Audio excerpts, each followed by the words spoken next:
What's up, guys? Midwest Tour Review here, back again. Sorry, the shop is a complete mess, but we've been busy trying to get some progress made on the 58.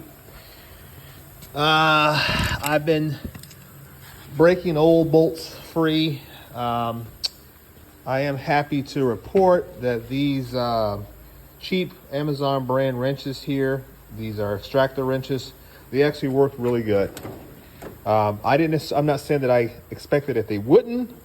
I just never used them before, and I had no baseline to compare them to, and they worked flawlessly well. So specifically, I was trying to take off that lower bolt on the door hinge, and that light's completely dead now.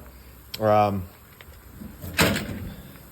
to the very bottom down there, and that worked out pretty good. I've been working on this cap corner in the rear here. This metal is so thin that I'm blowing through it in a lot of spots, kind of aggravating. So it's caused me a lot of welding time to go back and fill in a bunch of holes that I turn the welder down, try to adjust the heat, move around a lot, make sure I'm not concentrating too much heat in one area. But it's been very difficult to weld up that cap corner. I've even thrown some additional metal behind it, and I probably should have threw more to try to strengthen it up a bit, because it's been a bear to weld. I won't even lie to you guys. That's been the most difficult. And this is the pile of shit that I took off the truck. That shows you anything. I do have one good part down here that should not be in that pile of junk, which is the inner corners. Gotta get that welded in. We did get some new parts from LMC today. I got the other step, the side step, and I got the corner pillar, the lower pillar here. I'll show you that pillar down there. That came in, so I'm gonna fabricate that up tonight, get that put in. I just need to take a break from this cap corner because it's been very difficult to weld it in. I won't lie to you guys. The step was even very difficult to weld in. I finally got that loosely fitted in there last night. It's not in there permanently, but I'm just trying to get everything mocked up. As you can see, I guess I didn't even talk about that. The cab is off the frame. The frame is sitting outside of my shop, as you can see, and the cab is here. The frame and the bed, I should say, is outside the shop. Shout out to Paul Warner, Mr. Paul Warner. Hope you are impressed with what we've got done thus far. You're more than welcome to come over with Isaac and lend a hand if you want, because I can use all the help I can get. But yeah, so we've been kind of working on that. I've got to do some more fill-in pieces here on the front of the cap. There's lots of welding. I'll be welding on this cap for the next month. I'll let you guys know that right now. There's going to be a lot of welding on this cap. In terms of tools, I've been using pretty much everything I've got. As you can see, with everything laying around the shop, it's just been all hands on deck, all tools on deck. It's just kind of been where we're at with everything. So I'm happy that I got what I got, because if I had any less tools, I'd be spending a lot of money. And it's raining, and I just realized one of my tractors is sitting out. Crap. All right. That just threw me for a loop there. Anyways, so I went to I had an auction that I won here recently, and I got a couple items, and figure I'd show them to you. Maybe some of you guys out there know, like, if these were using like an assembly plant, but I got these really cool ratchets. Here's one of the ratchets. It's an pneumatic ratchet. This one here does in fact work. I think this is the one that works. No, it's not. This one here works. And there's the head on it. 1/4-inch drive head on it. This one here, I'm still learning the controls on it, because that looks like that's a collet there. I guess I can turn. The brand on this one here particularly is ARO Tool Products.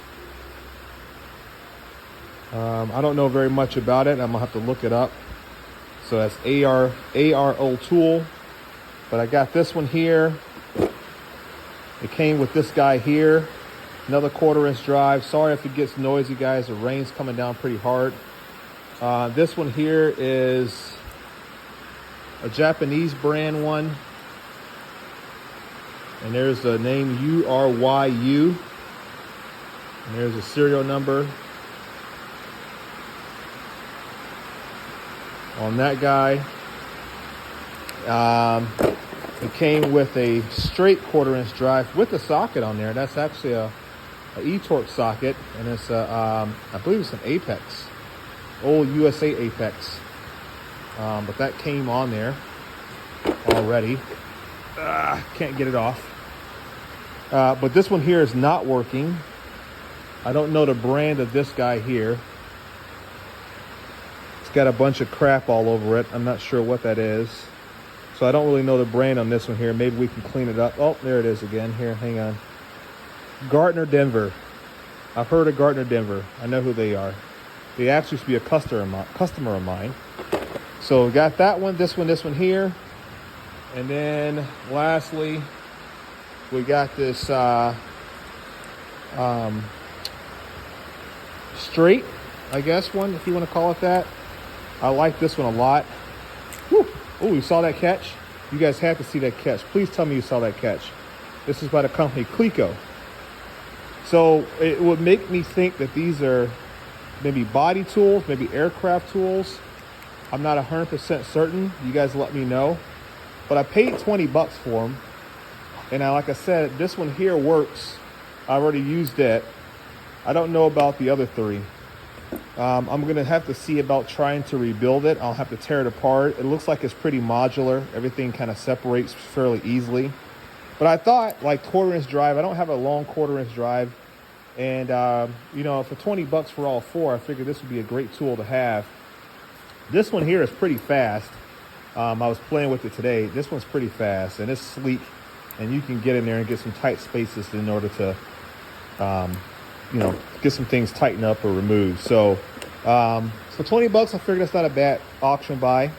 We'll see if we can get those three working. It's probably just a matter of seals. It's probably not been used in a long time, and the seals are either not sealing or worn out or blown out, whatever the case may be. But all I hear is air pressure going through. So these, I think these use like a rotary vane type system. And I'm sure if these are like assembly line tools, they probably have rebuild kits online for them. So I'll have to Google that and look it up. But yeah, this is pretty much it. I've been just kind of fabricating, trying to get things in, figured out. The passenger side floor is about 95% done. I still got to do the driver's side floor. But we're going to be doing welding on this cab for about another month. That's what I would speculate, for me to get everything done, because I still got to get it like turned over, and I've got to put some bracing underneath the floor. That'd be like the last thing we do, and then we'll call the cab done. This weekend I'm going to work on separating the bed from the frame, so I can go ahead and get the bed put away, or the frame put away, get that fully disassembled, and then get the bed in the shop and just kind of get it set off in the corner. And then we'll work on that later on. I have to get that off. So lots of content coming, guys. We got a lot of work on the cab. We got to do, we still got to do windows. We still got to treat the surface rust in here. We're going to do some rust encapsulator stuff. See if I can link up with Eastwood on that. The body itself, once we get to that point where everything's assembled, then we'll be talking about doing the paint work on here. We're not going to paint the truck. We're going to buff it all out. I already tried an area here where I buffed it by hand. You can see what the color is now versus what it can be. And we're going to do a patina truck, so we're not trying to repaint it. We're going to bring out the rust, and we're going to preserve what is here, and we're going to make it look cool. That's the goal. I have a link on a frame. I've been talking with a couple of different people online that have frames for sale, or full trucks, and we're just going to do a transplant. So it's all about when I want to spend that big chunk of change to go ahead and get the body, or the S10 extended cab that I want in order to put this on that. Just comes down to spending the money. So But that's kind of where we're at. This is just a general update. I won't call this a project video because we're not doing any work on this video. We're just kind of giving you guys an update to where we're at. But yeah, that's pretty much it. So if you guys have any comments about the project or whatever, please drop them below. Make sure that you're subscribed. And when I start working on that other floor, I'll go ahead and make that, I think, episode number 9. And you guys can watch me get that all welded in. And maybe we'll do a mock-up, get the other pillar mocked up as well. And you guys can see how I go about doing that. So let me know what you guys want to see. Let me know if you guys got any comments on those tools that I picked up from the auction. If you know where they're used, if they're aircraft tools or if they're assembly line tools for like automotive applications, let me know. I would love to know what I got here. All right, guys, I'll catch you in the next one. Peace.